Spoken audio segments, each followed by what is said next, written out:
Shalom, Bapak Ibu yang kami kasihi dalam nama Tuhan Yesus Kristus. Kami dari Majelis Daerah YPP Batu di Sumatera Bagian Selatan dan Sekolah Tinggi Teologi Ebenezer dalam program Sabda Ilahi menyapa Anda pagi ini. Tuhan Yesus memberkati.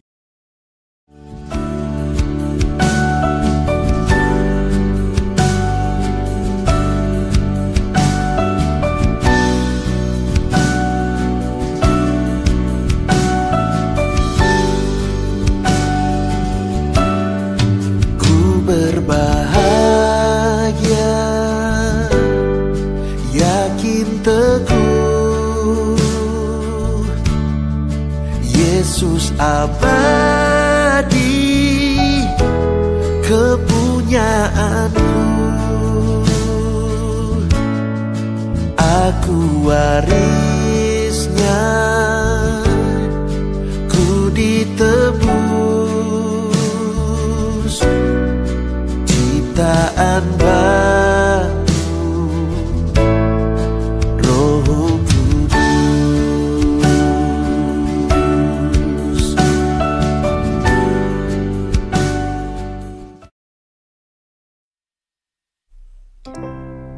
Shalom, selamat pagi Bapak Ibu Saudara yang diberkati oleh Tuhan. Hari ini kita akan bersama-sama merenungkan satu bagian kebenaran firman Tuhan yang bertemakan jangan mencari untung. Seperti yang tertulis dalam 1 Timotius pasal 6 ayat yang ketiga sampai ayat yang kelima. Demikian bunyi firman Tuhan. Jika seorang mengajarkan ajaran lain dan tidak menurut perkataan sehat, yakni perkataan Tuhan kita Yesus Kristus, dan tidak menurut ajaran yang sesuai dengan ibadah kita, ia adalah seorang yang berlagak tahu padahal tidak tahu apa-apa. Penyakitnya ialah mencari-cari soal dan bersilat kata, yang menyebabkan dengki, cedera, fitnah, curiga, kecekcokan antara orang-orang yang tidak lagi berpikiran sehat dan yang kehilangan kebenaran, yang mengira ibadah itu adalah suatu sumber keuntungan. Bapak Ibu yang diberkati oleh Tuhan, ketika kita mengikut Tuhan, ketika kita melakukan ibadah kita kepada Tuhan, ketika kita melayani Tuhan, kita dipanggil untuk memuliakan nama Tuhan, bukan untuk kepentingan atau mencari keuntungan diri sendiri. Apa yang Tuhan inginkan ketika kita mengikut Dia, ketika kita melakukan ibadah kita kepadanya?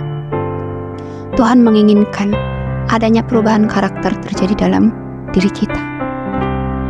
Dalam konteks surat 1 Timotius pasal yang ke-6 ini, Rasul Paulus menggambarkan ciri-ciri dari guru-guru palsu, bahwa guru-guru palsu ini mereka suka memperdebatkan hal-hal yang tidak penting.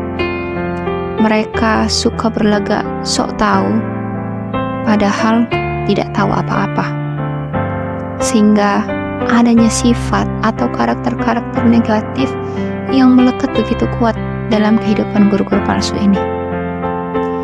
Ketika kita mengaku percaya kepada Tuhan, ketika kita mengaku sebagai pengikut Tuhan, yang Tuhan inginkan dari kita adalah kita meninggalkan kehidupan lama kita, yakni karakter, sifat-sifat yang negatif yang akhirnya dapat menimbulkan perpecahan di dalam persekutuan.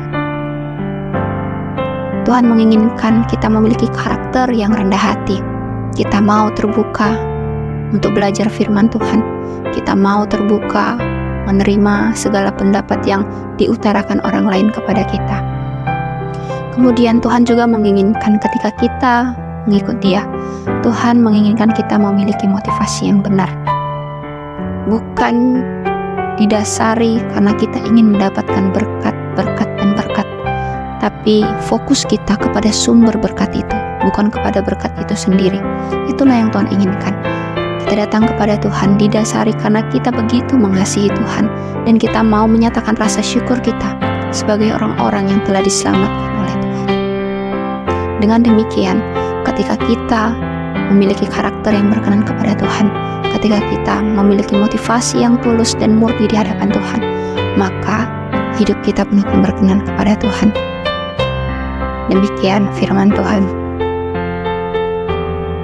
Jangan terus-menerus kita menanyakan apa yang sudah Tuhan berikan kepada kita, tapi mulailah bertanya apa yang sudah kita berikan kepada Tuhan, apa yang sudah kita berikan kepada gereja kita.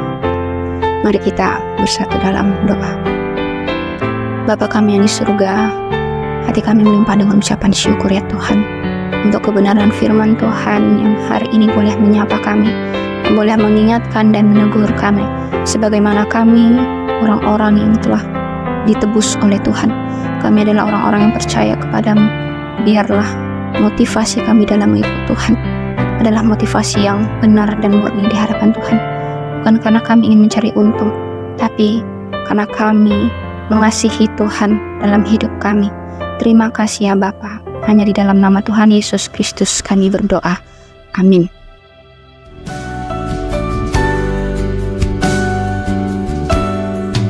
Aku serahkan